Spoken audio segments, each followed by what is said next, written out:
Hello, this is just a quick demonstration of how to get started using repl.it.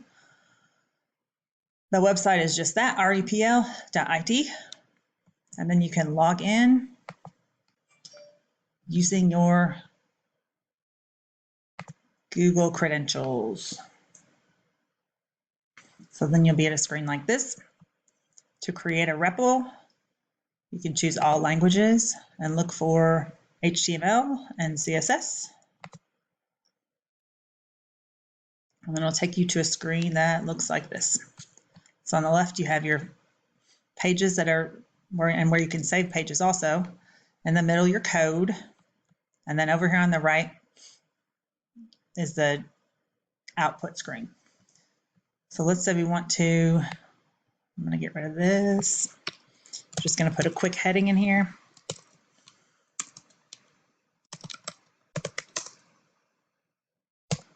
With a clever title like heading. And then when you run it, it shows up over here in the output screen.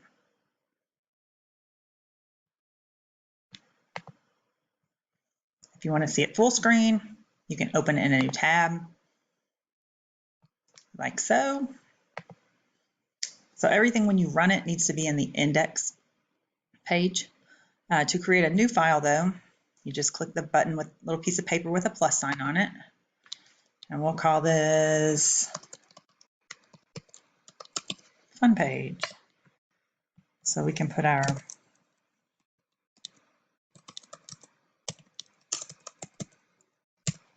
main elements on here. Oops.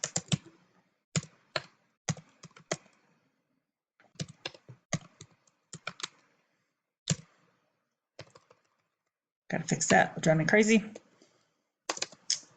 And I'll put our body in.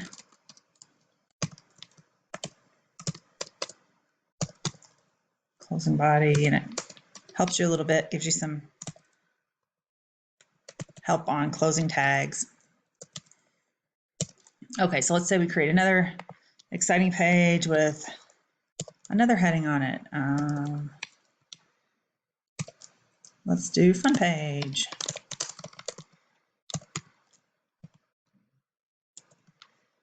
Can't type, but there you go.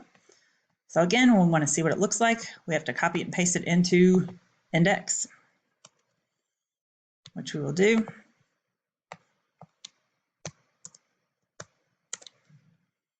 And then when we run it, we'll see fun page over here. And again, if you would like to see the full screen, you can open it in a new tab, and it looks like that.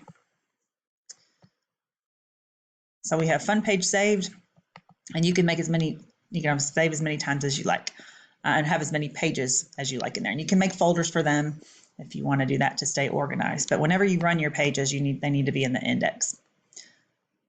Whenever you log back out of repl.it and get back on, you probably won't see this, but you just have to go to your little hamburger up here, the 3 horizontal lines, click on that and choose My Repls.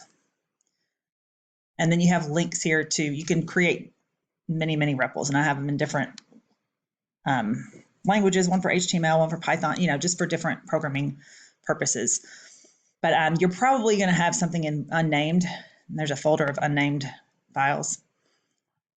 So if you can't find something, that's probably when you log out and log back in, that's probably where it is. So you just go to your 3 horizontal lines in the top left corner, and then choose My Repls, and then they'll probably be under unnamed. One more thing, I'm going to go ahead and open that back up. If you want to add a name here, typically it gives you like a silly name rather than just web design -3.